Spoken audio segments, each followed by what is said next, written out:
Hallelujah, hallelujah. വെളിപാട് പുസ്തകത്തിന്റെ 21-ാം അധ്യായം 3-ാം വചനം. സിംഹാസനത്തിൽ നിന്ന് വലിയൊരു സ്വരം ഞാൻ കേട്ടു. ഇതാ ദൈവത്തിന്റെ കൂടാരം മനുഷ്യരോട് കൂടെ, അവിടുന്ന് അവരോടൊത്ത് വസിക്കും, അവർ അവിടുത്തെ ജനമായിരിക്കും, അവിടുന്ന് അവരോട് കൂടെ ആയിരിക്കുകയും ചെയ്യും. സന്തോഷത്തോടെ പറഞ്ഞേ ഹല്ലേലൂയ, ഹല്ലേലൂയ. പ്രിയപ്പെട്ട ദൈവമക്കളെ, കൂടെ വസിക്കുന്ന ഒരു കർത്താവ്, എമ്മാനുവലായവൻ, കൊല്ലപ്പെട്ടിട്ടും ജീവിക്കുന്ന കുഞ്ഞാട്. ആ കുഞ്ഞാടിനെ കുറിച്ചാണ് വെളിപാട് പുസ്തകം 21-ാം അധ്യായം 3-ാം വചനം പറയുക. ഇതാ ദൈവത്തിന്റെ കൂടാരം മനുഷ്യരോട് കൂടെ. ദൈവിക സാന്നിധ്യത്തിന്റെ ശക്തി വിശുദ്ധ കുർബാനയായി, വചനമായി, കൂദാശകളായി നമ്മുടെ കൂടെ വസിക്കുന്നുണ്ട്. ദൈവസ്നേഹാനുഭവമായി, സഹോദര സ്നേഹമായി നമ്മുടെ ഹൃദയത്തിലുണ്ട്. ആ ദൈവിക സാന്നിധ്യത്തിന്റെ ശക്തിയെ നമുക്ക് ഹൃദയത്തിൽ നന്നായിട്ട് അനുഭവിച്ചറിയാം. ദൈവ സാന്നിധ്യം നമ്മുടെ ഉള്ളിൽ അനുഭവിച്ചറിയുമ്പോൾ നമ്മുടെ ജീവിതങ്ങൾ കൂടുതൽ ശക്തിപ്പെടും, നമ്മുടെ ജീവിതങ്ങൾ കൂടുതൽ അഭിഷേകമുള്ളതായിട്ട് മാറും. ഈ ലോകത്തിൽ സത്പ്രവർത്തികൾ ചെയ്യാൻ മാത്രമുള്ള ഒരു പ്രത്യേക ശക്തി, ഒരു തീക്ഷ്ണത നമ്മുടെ ജീവിതത്തിലുണ്ടാകും. അത് ദൈവത്തിൻ്റെ ആത്മാവിലൂടെ സാധ്യമാണ്. ആ ദൈവത്തിൻ്റെ പരിശുദ്ധാത്മാവ് നമ്മുടെ ജീവിതങ്ങളെ മുഴുവൻ ഏറ്റെടുത്ത് നയിക്കാൻ, നമ്മുടെ ജീവിതത്തിലെ എല്ലാ ബലഹീനതകളോടും നമ്മുടെ കഴിവുകളോടും കഴിവുകേടുകളോടും കൂടെ നമുക്ക് കർത്താവിന് വിട്ടുകൊടുക്കാം. ദൈവത്തിൻ്റെ സാന്നിധ്യത്തിൻ്റെ ശക്തി നമ്മുടെ ഉള്ളിലേക്ക് നിറയട്ടെ.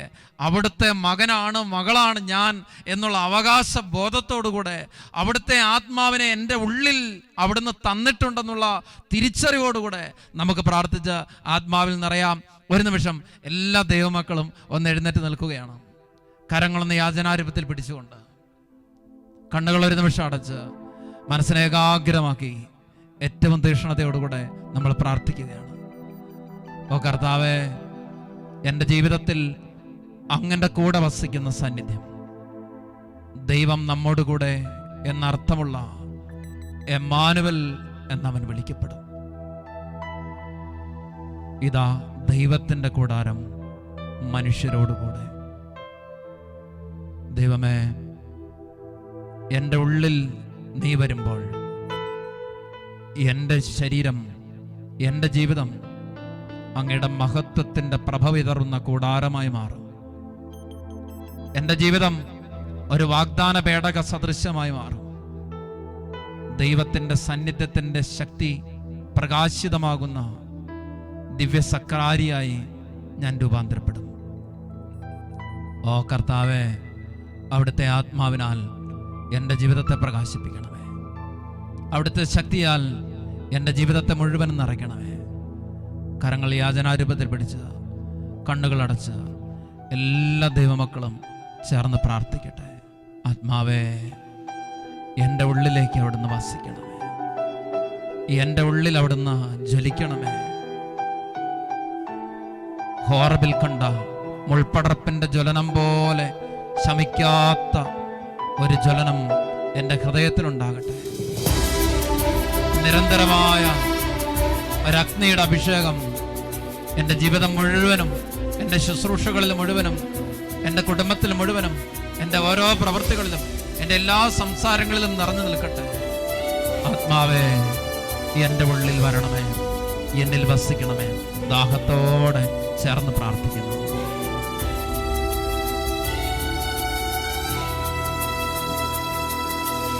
ആത്മാവം ദൈവമേ വരണേ, എൻ്റെ ഉള്ളിൽ വസിക്കാൻ വരണേ. ആത്മാവം ദൈവമേ വരണേ, എൻ്റെ ഉള്ളിൽ വസിക്കാൻ വരണേ. ആഗ്രഹത്തോടെ പ്രാർത്ഥിക്കുന്ന എല്ലാവരും, ദാഹിച്ചു നിന്നെ ഞാൻ തേടുന്നു, സ്വർഗം തുറന്നിറങ്ങി നീ വരണേ. ഹൃദയത്തിൽ ആഗ്രഹത്തോടെ പ്രാർത്ഥിച്ച്, ദാഹിച്ചു നിന്നെ ഞാൻ തേടുന്നു, ദൈവിക സാന്നിധ്യം ഇറങ്ങി വസിക്കുന്നു. തുറന്നിറങ്ങി നീ വരണേ. എല്ലാ ദൈവമക്കളും ചേർന്ന് പാടുന്നു. ആത്മാവം ദൈവമേ വരണേ, ഓരോ ഹൃദയത്തിലും ദൈവശക്തി നിറയട്ടെ, ദൈവസ്നേഹം നിറയട്ടെ, സഹോദര സ്നേഹാനുഭവം നിറയട്ടെ. ആത്മാവം ദൈവമേ എല്ലാ വരങ്ങളും വരണേ. ദാനങ്ങളും ഫലങ്ങളും നിറയട്ടെ. എന്റെ ഉള്ളിൽ പരിശുദ്ധാത്മാവിന്റെ വസിക്കാൻ പുത്തനൊരു അഭിഷേകം, ഒരു പുതു വരണേ. ചൈതന്യം ഓരോ ഹൃദയത്തിലും നിറയട്ടെ. എഫെസസ് ലേഖനം 1:7 അവിടുത്തെ കൃപയുടെ സമൃദ്ധിക്കൊത്ത വിധം നമുക്ക് യേശുക്രിസ്തുവിൽ പാപമോചനവും അവിടുത്തെ രക്തം വഴി രക്ഷയും കൈവന്നിരിക്കുന്നു. ഓ ദൈവമേ, അവിടുത്തെ തിരുരക്തത്താൽ ഞങ്ങളെ കഴുകണമേ, ആത്മാവിൽ നിറയ്ക്കണമേ. തിരുരക്തത്താൽ അഭിഷേകം ചെയ്യണേ, അഗ്നിയാൽ പരിശുദ്ധി നൽകണേ. തിരുരക്തത്താൽ അഭിഷേകം ചെയ്യണേ, തിരുരക്തത്താൽ ഓരോരുത്തർ അഭിഷേകം ചെയ്യപ്പെടുന്നു. അഗ്നിയാൽ പരിശുദ്ധി നൽകണേ. 10:17 ആത്മാവം വചനത്തിൽ അഭിഷേകം ദൈവമേ വ്യാപരിക്കട്ടെ. വരണേ. പരിശുദ്ധാത്മാവേ, പരിശുദ്ധാത്മാവേ, എന്റെ ഉള്ളിൽ വസിക്കാൻ ഇരുകരങ്ങളും വരണേ. സ്വർഗ്ഗത്തിലേക്ക് ഉയർത്തിപ്പിടിക്കട്ടെ. ആത്മാവം ദാഹിച്ച് പ്രാർത്ഥിക്കുന്ന നിമിഷങ്ങളിൽ തന്നോട് ചോദിക്കുന്നവർക്ക് അധികമായി പരിശുദ്ധാത്മാവിനെ നൽകുന്ന ദൈവസ്നേഹാനുഭവത്തെ ഹൃദയത്തിൽ അനുഭവിച്ചറിഞ്ഞുകൊണ്ട് തീക്ഷ്ണതയോടും ശക്തിയോടും കൂടെ ജീവിക്കുന്ന കർത്താവിന്റെ പരിശുദ്ധ നാമത്തെ ഒരുമിച്ച് ചേർന്ന് ആരാധിക്കുന്ന സ്തുതിക്കുന്ന നിമിഷങ്ങളിൽ നമ്മുടെ ഉള്ളിൽ വസിക്കുന്ന ദൈവത്തിന്റെ സാന്നിധ്യത്തിന്റെ ശക്തി നമ്മുടെ ഹൃദയത്തിൽ ജ്വലിക്കും. ആഗ്രഹത്തോടെ ഒന്ന് സ്തുതിക്കട്ടെ. ഹല്ലേലൂയ, ഹല്ലേലൂയ, ഹല്ലേലൂയ, ഹല്ലേലൂയ, ഹല്ലേലൂയ, ഹല്ലേലൂയ, ഹല്ലേലൂയ, ഹല്ലേലൂയ, ഹല്ലേലൂയ, ഹല്ലേലൂയ. പരിശുദ്ധാത്മാവേ, എന്റെ ഉള്ളിൽ നിറയണമേ, എന്റെ ഉള്ളിൽ ജ്വലിക്കണമേ. എന്റെ ജീവിതത്തെ ഒരു പുതു ചൈതന്യത്താൽ അവിടുന്ന് പൂരിതമാക്കണമേ. കർത്താവേ, ഒരു പുതു സൃഷ്ടിയായി മാറുവാൻ എനിക്ക് ഇടവരുന്നതിനായി ദാഹത്തോടെ ഞാനിതാ പ്രാർത്ഥിക്കുന്നു. കർത്താവേ, എന്റെ ജീവിതത്തിലെ എന്റെ എല്ലാ പ്രവർത്തികളും എന്റെ എല്ലാ വാക്കുകളും ആത്മാവിന്റെ അഭിഷേകം നിറഞ്ഞതായി മാറാൻ ദാഹത്തോടെ ഞാനിതാ പ്രാർത്ഥിക്കുന്നു. എന്നെ അഭിഷേകം ചെയ്യണമേ. ആരാധന, ആരാധന, ആരാധന, ആരാധന, ആരാധന. ഹല്ലേലൂയ, ഹല്ലേലൂയ, ഹല്ലേലൂയ, ഹല്ലേലൂയ, ഹല്ലേലൂയ, ഹല്ലേലൂയ, ഹല്ലേലൂയ. ഒരു പുതിയ സൃഷ്ടിയായി മാറുന്ന ഹൃദയ പരിവർത്തനം യേശുക്രിസ്തുവിന്റെ ആത്മാവിനാൽ സാധ്യതമാകട്ടെ. ആരാധന, ആരാധന, ആരാധന, ആരാധന. ഹല്ലേലൂയ, ഹല്ലേലൂയ, ഹല്ലേലൂയ, ഹല്ലേലൂയ, ഹല്ലേലൂയ. കരങ്ങൾ ഹൃദയത്തോട് ചേർത്ത് വെച്ച് ഹൃദയഭാഗത്തോട് കരങ്ങൾ ചേർത്ത് വെച്ച് കണ്ണുകൾ അടച്ച് എന്റെ ഉള്ളിൽ വസിക്കാൻ വരണേ. ആത്മാവാം ദൈവമേ വരണമേ. ആത്മാവം ദൈവമേ വരണേ. എന്റെ ഉള്ളിൽ വസിക്കാൻ വരണേ. ദാഹിച്ചു നിന്നെ ഞാൻ തേടുന്നു, സ്വർഗം തുറന്നിറങ്ങി നീ വരണേ. ആത്മാവം ദൈവമേ വരണേ. എന്റെ ഉള്ളിൽ വസിക്കാൻ വരണേ. ആത്മാവം ദൈവമേ വരണേ. അനേക ഹൃദയങ്ങളെ സ്പർശിക്കുന്നുണ്ട്.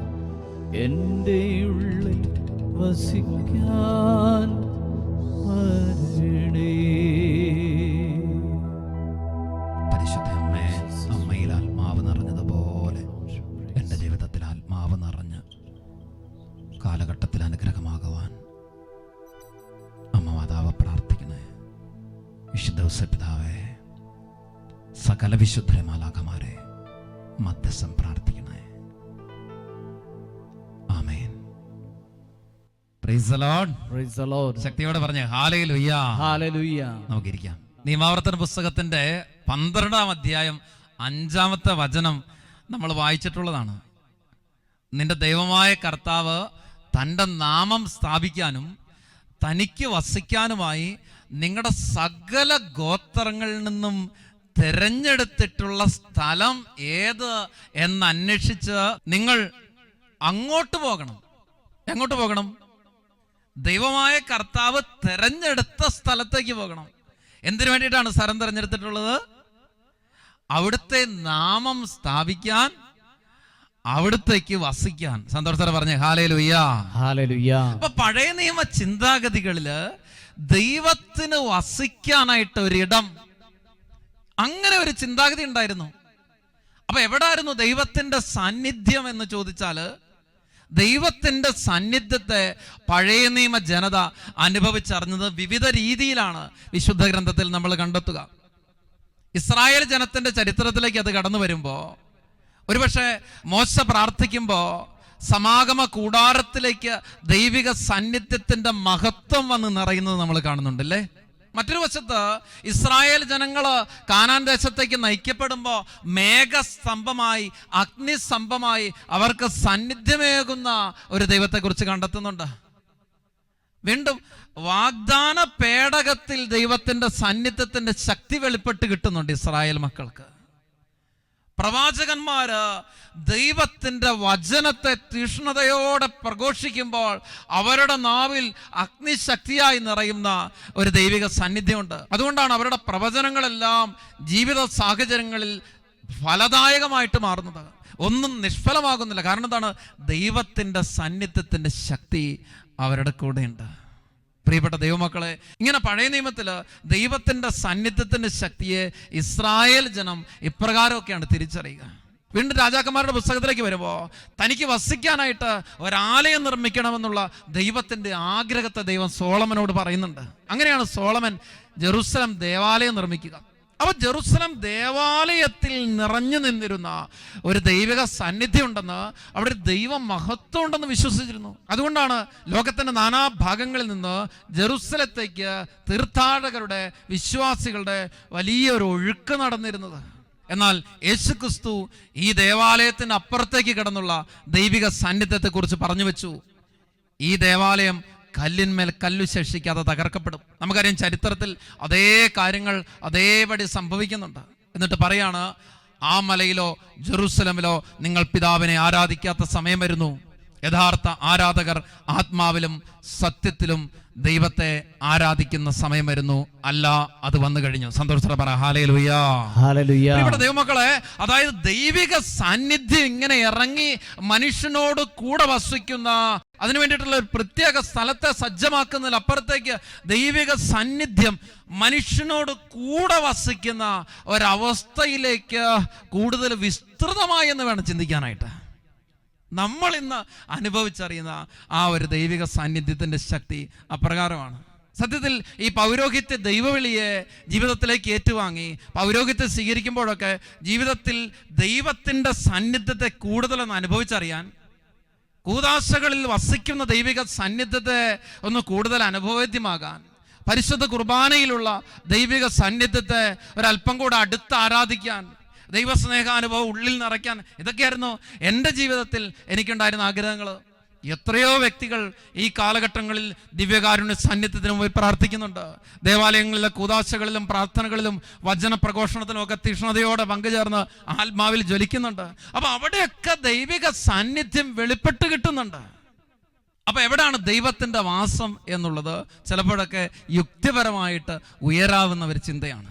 യോഹന്നാൻ സുവിശേഷത്തിന്റെ 1-ാം അധ്യായം 35 മുതലുള്ള വചനഭാഗത്ത് സ്നാപക യോഹന്നാന്റെ കൂടെ നിൽക്കുന്ന ശിഷ്യന്മാരോട് ഈശോ ചൂണ്ടിക്കൊണ്ട് ഇതാ ദൈവത്തിന്റെ കുഞ്ഞാട് എന്ന് സ്നാപകൻ പറയുന്ന സമയത്ത് സ്നാപകനെ വിട്ട് യേശുക്രിസ്തുവിനെ അനുഗമിക്കുന്ന 2 ശിഷ്യരെ കുറിച്ച് കണ്ടെത്തുന്നുണ്ട്. അവർ തന്നെ അനുഗമിക്കുന്നത് കണ്ട് ഈശോ തിരിഞ്ഞൊരു ചോദ്യം ചോദിക്കുന്നുണ്ട്, നിങ്ങൾ എന്താ അന്വേഷിക്കുന്നത്? ആ അന്വേഷണം എന്താണെന്ന് അവർ പറയുന്ന മറുപടിയാണ് നമ്മളിപ്പോൾ ചിന്തിക്കുന്നത്. അങ്ങ് എവിടെയാണ് വസിക്കുന്നത്? പ്രിയപ്പെട്ടവരെ, ഒരുപക്ഷെ നാസ്തിക ചിന്തകളിൽ ഉയരുന്ന ഒരു ചോദ്യമാണ്, എവിടാണ് ദൈവം ഉള്ളത്? അപ്പൊ എവിടാണ് ദൈവം വസിക്കുന്നത് എന്നുള്ള ഒരാത്യന്തിക ചിന്ത നമ്മുടെ ഉള്ളിൽ സൂക്ഷിക്കുന്നത് നല്ലതാ. ഓരോ ദേവാലയങ്ങളും ദൈവത്തിന്റെ സാന്നിധ്യത്തിന്റെ ഇടമാണല്ലേ. ചില ദേവാലയങ്ങളിലൊക്കെ പ്രവേശിക്കുമ്പോൾ നമ്മൾ തന്നെ പറയാറില്ലേ, എന്തൊരു ചൈതന്യമാണ് ഇവിടെ, ഒരു പ്രത്യേക ദൈവിക ശക്തിയുണ്ട്. അങ്ങനെ ചില ഇടങ്ങളിലൊക്കെ പ്രാർത്ഥിച്ച് ഒരുപാട് പേരുടെ ജീവിതത്തിലേക്ക് ദൈവാനുഗ്രഹങ്ങൾ ലഭിക്കുമ്പോൾ നമ്മൾ ആ ദേവാലയത്തെക്കുറിച്ച് പറയും, നമ്മൾ അച്ചട്ടുള്ള ഒരു പള്ളി അതല്ലേ. കാരണം എന്താണ്?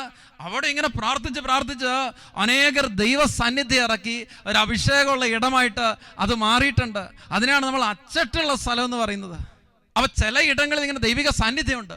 ഓരോ ധ്യാന കേന്ദ്രങ്ങളിലും ദൈവമക്കള് ഇങ്ങനെ വന്ന് കരഞ്ഞ് തീഷ്ണതയോടെ ദൈവത്തെ ആരാധിച്ചും സ്തുതിച്ചും ദൈവത്തിന്റെ സന്നിധിയിൽ യാചിച്ചുമൊക്കെ അവിടെ ഒരു പ്രത്യേക അഭിഷേകം നിറയുമ്പോൾ ഒരുപാട് സൗഖ്യങ്ങള്, ഒരുപാട് വിടുതലുകള്, ഒരുപാട് അഭിഷേകങ്ങള്, വചനം സ്ഥിരീകരിക്കുന്ന അത്ഭുതങ്ങൾ, അടയാളങ്ങള് അവിടെ സംഭവിക്കുമ്പോൾ ആ ഇടങ്ങളൊക്കെ ദൈവിക സാന്നിധ്യത്തെ വെളിപ്പെടുന്ന ഇടങ്ങളായിട്ട് മാറുക.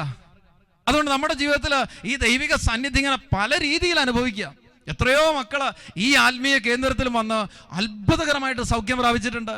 വർഷങ്ങളായിട്ട് കുഞ്ഞുങ്ങളില്ലായിരുന്ന ദമ്പതികൾക്ക് കുഞ്ഞുങ്ങളെ കിട്ടിയ ഒരുപാട് സാക്ഷ്യങ്ങള്, ക്യാൻസർ പോലെ മാരകമായ രോഗാവസ്ഥകള് ദൈവത്തിന്റെ സാന്നിധ്യത്തിന് ശക്തി ഇറങ്ങി പരിപൂർണമായിട്ട് നീക്കപ്പെട്ട അവസ്ഥകള്, മനുഷ്യബുദ്ധിക്കോ മെഡിക്കൽ സയൻസിനോ കണ്ടെത്താൻ സാധിക്കാത്ത വിധത്തിൽ ഹൃദയമാറ്റ ശസ്ത്രക്രിയ നടന്ന രീതിയിൽ ചില ഹൃദയങ്ങളിൽ ഉണ്ടായിരുന്ന ബ്ലോക്കുകൾ ധ്യാനം കൂടി തിരിച്ച് നമുക്ക് കാണാനില്ല എന്ന് ചോദിക്കേ. ഇങ്ങനെ എത്രയോ തലങ്ങളിൽ മാറ്റങ്ങൾ സംഭവിച്ചിട്ടുണ്ട്. എന്താ കാരണം?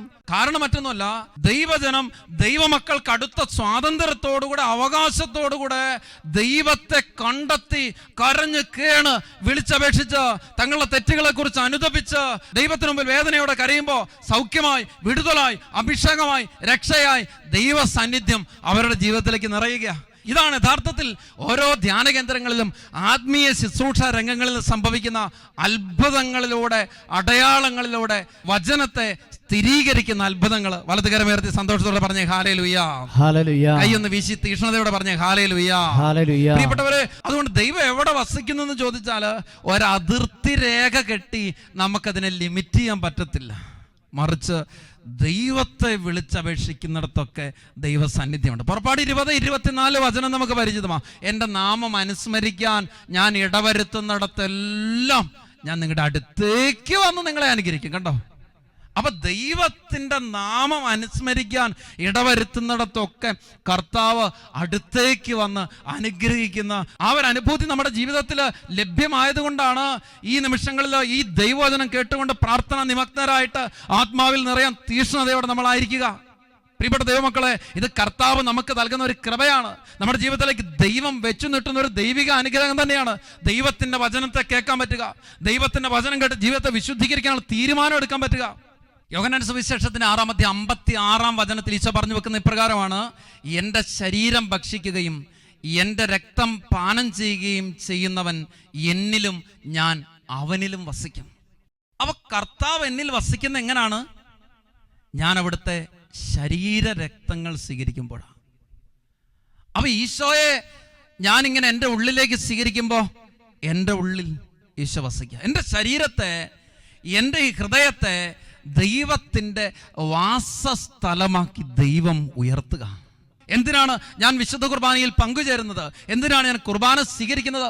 കർത്താവ് എൻ്റെ ഉള്ളിലേക്ക് വരാനാ, എൻ്റെ ഉള്ളിൽ ദൈവം വാസമാകാനാ. എൻ്റെ ഉള്ളിൽ എന്തിനാണ് ദൈവം വാസമാകുന്നത്? എൻ്റെ ജീവിതം കൂടുതൽ ഫലദായകമായി തീരാൻ വേണ്ടിയിട്ടാണ്. എൻ്റെ ജീവിതത്തിൽ എൻ്റെ കുടുംബത്തിനും എൻ്റെ സമൂഹത്തിനും എൻ്റെ സഭയ്ക്കും എൻ്റെ നാടിനുമൊക്കെ ഞാൻ അനുഗ്രഹമായിട്ട് മാറുന്നത് എപ്പോഴാണ്? ഞാൻ നന്മയുടെ ഫലങ്ങൾ പുറപ്പെടുവിക്കുന്ന വ്യക്തിയായിട്ട് മാറുമ്പോഴാണ്. എൻ്റെ ജീവിതം നന്മയുടെ ഫലം പുറപ്പെടുവിക്കാൻ എനിക്ക് എന്താ വേണ്ടത്? എൻ്റെ ഉള്ളിൽ കർത്താവ് വസിക്കണം. എങ്ങനെയാണ് എൻ്റെ ഉള്ളിൽ കർത്താവ് വസിക്കുന്നത്? ഞാൻ അവിടുത്തെ എൻ്റെ ജീവിതത്തിലേക്ക് സ്വീകരിക്കുമ്പോഴാണ്. ആര് എന്നിലും ഞാൻ അവനിലും വസിക്കുന്നോ അവനേറെ ഫലം പുറപ്പെടുവിക്കും. ഇങ്ങനെ കർത്താവിനെ ഉള്ളിൽ സ്വീകരിച്ചുകൊണ്ട് തീഷ്ണത പ്രാപിച്ച് ആത്മാവിൽ നയിക്കപ്പെട്ട് ജീവിക്കുന്ന ഒരുപാട് വ്യക്തികളെ നമ്മൾ കണ്ടുമുട്ടുന്നുണ്ട്. എത്ര ആത്മീയ മേഖലകളിൽ വ്യാപരിക്കുന്ന വ്യക്തികൾ. ഒന്നും വേണ്ട, ചില കുടുംബങ്ങളിൽ ഇങ്ങനെ പാവപ്പെട്ട അമ്മച്ചിമാര്, ചില കുടുംബത്തിൽ നല്ല തീഷ്ണതയുള്ള അവബോധമുള്ള ഉത്തരവാദിത്വ ബോധമുള്ള അപ്പന്മാര്, എത്രയോ ദൈവിക അവബോധത്തോടുകൂടെ ദൈവം വസിക്കുന്ന ഈ ലോകത്തിൻ്റെ സാന്നിധ്യങ്ങളായിട്ട് പ്രവർത്തിക്കുന്ന മധുരിതമായ കാഴ്ചകൾ നമ്മുടെയൊക്കെ ജീവിതത്തിലുണ്ട്. പ്രിയപ്പെട്ടവരെ, നമ്മുടെ കുടുംബത്തിൽ തന്നെ, നമ്മുടെ ചുറ്റുപാടുകൾ തന്നെ എത്രയോ പേരെ നമ്മൾ ഇപ്രകാരം തിരിച്ചറിയുന്നുണ്ട്. നന്മയുടെ ഫലം പുറപ്പെടുവിക്കുന്ന ദൈവിക സാന്നിധ്യമുള്ള വ്യക്തികൾ. ചിലപ്പോൾ ഈ വചനം കേട്ടുകൊണ്ടിരിക്കുന്ന ഒരുപാട് പേരെങ്ങനെ ഉണ്ടാകാന്ന്. ആരൊക്കെ ഈ ലോകത്തിൽ സത്ഫലങ്ങൾ പുറപ്പെടുവിക്കുന്നോ അവരുടെയൊക്കെ ഉള്ളിൽ ആരുണ്ട്? ദൈവമുണ്ട്. ഈ ഒരു കൃപ കിട്ടുന്നതിനെ ഓർത്ത് നന്ദി പറയണം പ്രിയപ്പെട്ടവരെ. സന്തോഷത്തോടെ പറഞ്ഞേ ഹല്ലേലൂയാന്ന്. തീഷ്ണതയോടെ ഒന്നുകൂടെ പറഞ്ഞേ ഹല്ലേലൂയാന്ന്. യോഹന്നാൻ സുവിശേഷത്തിന്റെ 14-23 വചനത്തിൽ ഈശോ വീണ്ടും പറയുകയാണ്: എന്നെ സ്നേഹിക്കുന്നവൻ എൻ്റെ വചനം പാലിക്കും. അപ്പോൾ പിതാവ് അവനെ സ്നേഹിക്കുകയും ഞങ്ങൾ അവന്റെ അടുത്ത് വന്ന് അവനിൽ വാസമുറപ്പിക്കുകയും ചെയ്യും. എന്ത് സുന്ദരം നോക്കിയേ, ശ്രദ്ധിക്കണേ. എന്നെ സ്നേഹിക്കുന്നവൻ എന്ത് ചെയ്യും? വചനം പാലിക്കും. അപ്പൊ എന്ത് സംഭവിക്കും? പിതാവും ഞാനും വന്ന് അവനിൽ വാസമാക്കും. അപ്പൊ നോക്കിക്കേ, ദൈവം വസിക്കുക എവിടെ? എൻ്റെ ജീവിതത്തിൽ. എന്ത് ചെയ്യുമ്പോൾ? ഞാൻ വചനം പാലിക്കുമ്പോൾ. കണ്ടോ, വിശുദ്ധ കുർബാന ഞാൻ സ്വീകരിക്കുമ്പോൾ എൻ്റെ ഉള്ളിൽ കർത്താവ് വസിക്കുന്നു. വചനം ഞാൻ സ്വീകരിക്കുമ്പോൾ, വചനം ഞാൻ പാലിക്കുമ്പോൾ എൻ്റെ ഉള്ളിൽ കർത്താവ് വസിക്കുന്നു. അപ്പൊ എവിടാ ദൈവം വസിക്കുക? കർത്താവേ, അങ്ങ് എവിടാ വസിക്കുക? ഇതാ അപ്പസ്തലന്മാര് ചോദിച്ച ചോദ്യം. അതിനുള്ള ഉത്തര കർത്താവ് വെളിപ്പെടുത്തി തരിക. എവിടാ വസിക്കുന്നത്? എൻ്റെ ഉള്ളിൽ. എപ്പോ? ഞാൻ അവിടുത്തെ സ്വീകരിക്കുമ്പോൾ, അവിടുത്തെ വചനം സ്വീകരിച്ച് പാലിക്കുമ്പോൾ. അവിടുന്ന് നമ്മിൽ വസിക്കുന്നെന്ന് അറിയുന്നത് ദൈവസ്നേഹം ഉള്ളപ്പോഴാ. വെറുപ്പിന്റെ, വിദ്വേഷത്തിന്റെ, പകയുടെ, വൈരാഗ്യത്തിന്റെ അവസ്ഥകളാണ് നിന്നിലുള്ളതെങ്കിൽ നീ പള്ളിയിൽ പോകുന്നുണ്ടോ, നീ പ്രാർത്ഥിക്കുന്നുണ്ടോ, നീ കുർബാന സ്വീകരിക്കുന്നുണ്ടോ? നിന്നിൽ ദൈവസ്നേഹം ഇല്ലാത്തത് കൊണ്ട് നിന്നിൽ ആരില്ല? നിന്നിൽ ദൈവസാന്നിധ്യം ഇല്ല. എത്ര കാലം വിശുദ്ധ കുർബാന സ്വീകരിച്ചാലും, നീ എത്രമാത്രം വചനം കേട്ടാലും നിന്റെ ഉള്ളിൽ ദൈവം വസിക്കില്ല. അത് വേണമെങ്കിൽ എന്ത് വേണം? എൻ്റെ ഉള്ളിൽ ദൈവസ്നേഹാനുഭവം വേണം. അപ്പൊ അവനിൽ വസിക്കുന്നുണ്ട് എന്നുള്ളതിന് തെളിവെന്നാ? അവൻ നടക്കുന്ന വഴിയെ നടക്കണം. എന്നെ അനുഗമിക്കാൻ ആഗ്രഹിക്കുന്നവൻ തനിക്കുള്ളതൊക്കെ വിറ്റ് ദരിദ്രർക്ക് കൊടുത്ത് പിന്നെ വന്ന് എന്നെ അനുഗമിക്കട്ടെ എന്ന്. കലപ്പയിൽ കൈവച്ചിട്ട് പിന്തിരിഞ്ഞു നോക്കുന്ന ഒരുവനും എനിക്ക് യോഗ്യനല്ലെന്ന്. ഇങ്ങനെയൊക്കെ കർത്താവ് പറയുമ്പോൾ തിരിച്ചറിയുന്ന സത്യം എന്താണ്?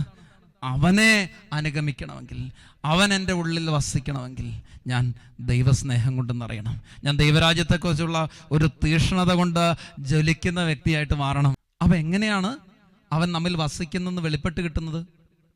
ഒരു വ്യക്തിയെ കാണുമ്പോൾ അവനിൽ പരിശുദ്ധാത്മാവ് ഉണ്ടെന്ന് വെളിപ്പെട്ട് കിട്ടുന്നത് എങ്ങനെയാണ്? ഒരു വ്യക്തിയെ കാണുമ്പോൾ അവനെ നയിക്കുന്നത് ഏത് ചൈതന്യമാണെന്ന് വെളിപ്പെട്ട് കിട്ടുന്നത് എങ്ങനെയാണ്? അവൻ്റെ ഫലങ്ങൾ കണ്ടോണ്ട. അവനിൽ ഫലം ഉണ്ടാകുന്നത് എങ്ങനെയാണ്? അതാണ് യോഹന്നാൻ ശ്ലീഹ ഇപ്പൊ പറഞ്ഞു വെച്ചത്. അത് അവൻ്റെ ഉള്ളിൽ ദൈവത്തിൻ്റെ ആത്മാവ് വസിക്കുന്നതുകൊണ്ട്. അപ്പം ദൈവം നമുക്ക് നൽകിയിരിക്കുന്നത് എന്താണ്? അവിടുത്തെ ആത്മാവ്. അവിടുത്തെ ആത്മാവ്, ദൈവത്തിൻ്റെ ആത്മാവ് നമ്മുടെ ഉള്ളിൽ ലഭിച്ചിരിക്കുക. ഈ ദൈവത്തിൻ്റെ ആത്മാവ് മൂലമാണ് ഈ ലോകത്തിൽ നന്മയുടെ പ്രവൃത്തികൾ ചെയ്യാൻ നമ്മൾ ഓരോരുത്തരും ശക്തരാക്കുക. ഇവിടെ എപ്പോഴാണ് ആത്മാവിൻ്റെ സാന്നിധ്യം നഷ്ടപ്പെട്ടു പോകുന്നത്? അപ്പോഴൊക്കെ ദൈവിക സാന്നിധ്യത്തിൻ്റെ ശക്തി നമുക്ക് നഷ്ടപ്പെട്ടു പോവുക. അതുകൊണ്ടാണ് 51 സങ്കീർത്തനം 10-11 വചനങ്ങളിൽ ദാവീദ് ഇങ്ങനെ കരഞ്ഞപേക്ഷിക്കുക, കർത്താവേ, അങ്ങയുടെ സന്നിധിയിൽ നിന്ന് എന്നെ തള്ളിക്കളയരുത്, അങ്ങയുടെ പരിശുദ്ധാത്മാവിനെ എന്നിൽ നിന്ന് എടുത്തു കളയരുത്. ദാവീദിന് അവബോധമുണ്ട്, ദൈവ സാന്നിധ്യം എന്നിൽ നഷ്ടപ്പെട്ടാൽ, ദൈവം എന്നിൽ വസിക്കുന്നില്ലെങ്കിൽ, പരിശുദ്ധാത്മാവ് എന്നിൽ നഷ്ടപ്പെട്ടാൽ എനിക്ക് ജ്ഞാനം ഉണ്ടാകത്തില്ല, എനിക്ക് വിശ്വാസം ഉണ്ടാകത്തില്ല, എനിക്ക് കൃപയുണ്ടാകത്തില്ല, എനിക്ക് രാജാവെന്ന അഭിഷേകം ഉണ്ടാകത്തില്ല. പിന്നെ ഞാൻ ചെയ്യുന്ന പ്രവൃത്തികൾ മുഴുവൻ അധപ്പതിക്കും. എൻ്റെ ജീവിതത്തിൽ ഇന്നോളം ഉണ്ടാക്കിയ നേട്ടം മുഴുവനും പരാജയമായിട്ട് മാറും. എൻ്റെ ജീവിതത്തിൽ ഇനിമേൽ ഒരു വിജയം ഉണ്ടാകത്തില്ല. അതുണ്ടാകണമെങ്കിൽ ദൈവത്തിൻ്റെ പരിശുദ്ധാത്മാവിൻ്റെ ആലയമായിട്ട് ഞാൻ മാറണം. അതുകൊണ്ടാണ് പൗലോസ് ശ്ലീഹ കൊരിന്ത്യർക്കെഴുതിയ ലേഖനത്തിലൊക്കെ ഓർമ്മിപ്പിക്കുക, നിങ്ങൾ ദൈവത്തിൻ്റെ ആലയമാണെന്നും ദൈവാത്മാവ് നിങ്ങളിൽ വസിക്കുന്നുണ്ടെന്നും നിങ്ങൾ അറിയുന്നില്ലേ? പ്രിയപ്പെട്ട ദൈവമക്കളെ, നമ്മളിൽ വസിക്കുന്നത് ആരാ? നമ്മളിൽ വസിക്കുന്നത് ദൈവം നമുക്ക് നൽകിയിരിക്കുന്ന ദൈവത്തിന്റെ ആത്മാവാ. ഈ ആത്മാവ് മൂലമാണ് നമ്മൾ ആബാ പിതാവേ എന്ന് വിളിക്കുന്നത്. ഈ ആത്മാവ് മൂലമാണ് പ്രാർത്ഥിക്കാൻ പഠിക്കുന്നത്. ഈ ആത്മാവ് മൂലമാണ് എൻ്റെ ജീവിതത്തിൽ സാക്ഷ്യം വഹിക്കാൻ ശക്തി ഉണ്ടാകുന്നത്. ഈ ആത്മാവ് മൂലമാണ് എൻ്റെ ജീവിതം ഈ കാലഘട്ടത്തിൽ അനേകർക്ക് അനുഗ്രഹമായിട്ട് മാറുന്നത്. ഈ കാലഘട്ടത്തിൽ പാപത്തിന്റെയോ തിന്മയുടെ വഴികളിലൂടെയോ സുഖേച്ഛകളിലൂടെയോ ലോകത്തിന്റെ ജഡമോഹങ്ങളുടെ സന്തോഷങ്ങളിലൂടെയോ ലഹരി അടിമത്തങ്ങളിലൂടെയോ കടന്നു പോകുന്ന ഒരു മകനും മകളും തിരിച്ചറിയേണ്ട വലിയൊരു സത്യമുണ്ട്. അവർക്ക് ദൈവിക ജ്ഞാനമില്ല. അവർക്ക് ഈ ദൈവിക ജ്ഞാനം ബോധത്വമാണ്. എന്നാൽ യഥാർത്ഥത്തിൽ ദൈവമക്കൾക്ക് ആ കുരിശിന്റെ വചനം, അത് സഹനത്തിന്റെ വചനം, കഷ്ടതയുടെ വചനം അഭിഷേകമാണ്. കാരണം അവനെ നയിക്കുന്നത്, അവളെ നയിക്കുന്നത് ദൈവത്തിന്റെ പരിശുദ്ധാത്മാവിന്റെ ശക്തിയാ. ഈ കാലഘട്ടങ്ങളിൽ ദൈവത്തിന്റെ ആത്മാവിൽ നിറഞ്ഞ് ചൈതന്യം പ്രാപിക്കുന്ന, അഭിഷേകം പ്രാപിക്കുന്ന അനേക മക്കളോട് ചേർന്ന് ദൈവാത്മാവിൽ ജ്വലിക്കുവാൻ, ദൈവമേ എൻ്റെ ഉള്ളിൽ അങ്ങ് വസിക്കണമേ എന്ന്, അങ്ങയുടെ കൂടാരം എൻ്റെ ഉള്ളിൽ സ്ഥാപിക്കണമേ എന്ന്. പ്രിയപ്പെട്ട ദൈവമക്കളെ, നമ്മൾ തീക്ഷ്ണതയോടെ പ്രാർത്ഥിക്കണം. ഈ ആരാധനയുടെ നിമിഷങ്ങളിൽ ഓരോ ജീവിതങ്ങളിലേക്കും ദൈവത്തിന്റെ ആത്മാവിന്റെ ശക്തി നിറഞ്ഞ് ഓരോരുത്തരും കൃപയിൽ ജ്വലിക്കാൻ, ഒരു പുതിയ ചൈതന്യത്തിലേക്ക് ഉയരുവാൻ ആഗ്രഹത്തോടെ തീക്ഷ്ണതയോടെ പ്രാർത്ഥിക്കുന്ന സമയമാണ്. ദൈവസ്നേഹാനുഭവം നമ്മുടെ ജീവിതത്തിലുണ്ടാകും. അതുവഴി ദൈവവചനത്തിൽ അധിഷ്ഠിതമായ ഒരു ജീവിതം കെട്ടിപ്പടുക്കാൻ കൃപ ലഭിക്കും. അതുവഴി എപ്പോഴൊക്കെ ഞാൻ ഈശോയെ സ്വീകരിക്കുന്നോ അപ്പോഴൊക്കെ എൻ്റെ ഉള്ളിൽ ഈശോ വന്ന് നിറയുന്നതിൻ്റെ ഒരു വലിയ ദൈവിക അനുഭവം എന്നെ ഇങ്ങനെ പൊതിയും. അവിടെ എൻ്റെ ജീവിതം കൂടുതൽ ഫലദായകമായ ഒരു ജീവിതമായിട്ട് മാറും. എൻ്റെ ജീവിതം എൻ്റെ കുടുംബത്തിലും എൻ്റെ സമൂഹത്തിനും എൻ്റെ സഭയ്ക്കും അനുഗ്രഹത്തിൻ്റെ ജീവിതമായിട്ട് മാറും. വലിയ കൃപയാൽ നമ്മുടെ എല്ലാം ജീവിതങ്ങൾ നിറയാൻ തീക്ഷ്ണതയോടെ പ്രാർത്ഥിക്കാം. ദൈവത്തിൻ്റെ ശക്തി നിങ്ങളുടെ കൂടെ വസിക്കട്ടെ. ആമേൻ.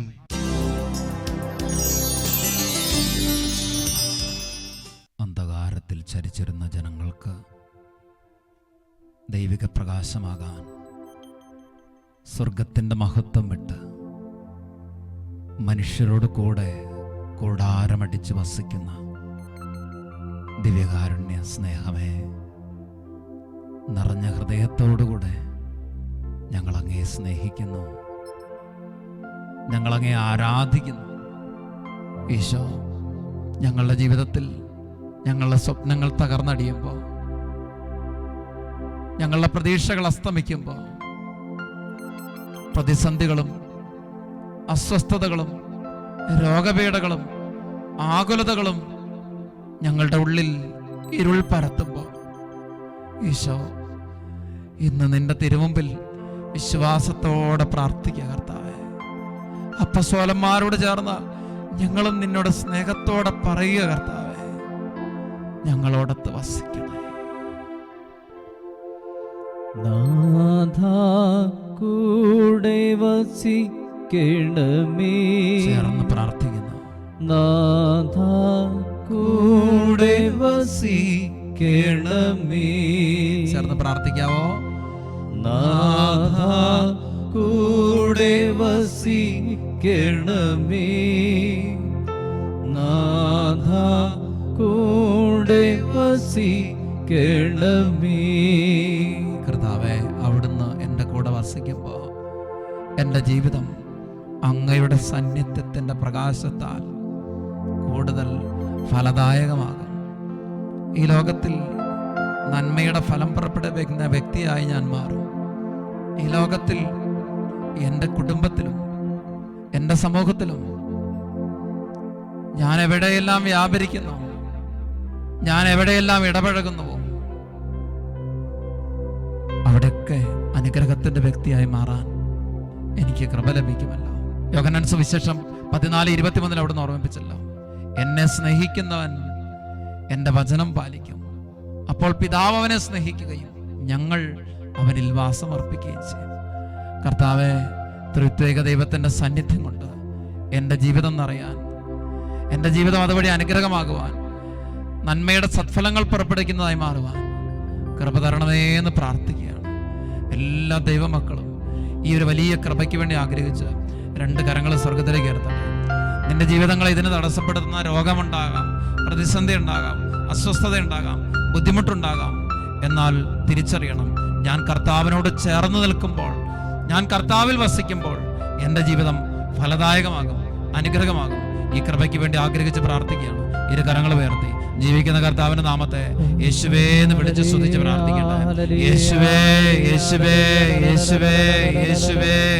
ഹല്ലേലൂയ, ഹല്ലേലൂയ, ഹല്ലേലൂയ, ഹല്ലേലൂയ, ഹല്ലേലൂയ, ഹല്ലേലൂയ, ഹല്ലേലൂയ, ഹല്ലേലൂയ, ഹല്ലേലൂയ, ഹല്ലേലൂയ, ഹല്ലേലൂയ. കർത്താവേ യേശുക്രിസ്തുവിന്റെ പരിശുദ്ധ നാമത്തിന്റെ അത്ഭുത ശക്തിയാൽ അനേകരിലേക്ക് ദൈവിക സൗഖ്യത്തിന്റെ അഭിഷേകം ഒഴുകട്ടെ. അനേകരുടെ ജീവിതത്തിലും കുടുംബത്തിലും ഈശോ വസിക്കുന്ന ദൈവാനുഭവം ലഭിക്കട്ടെ.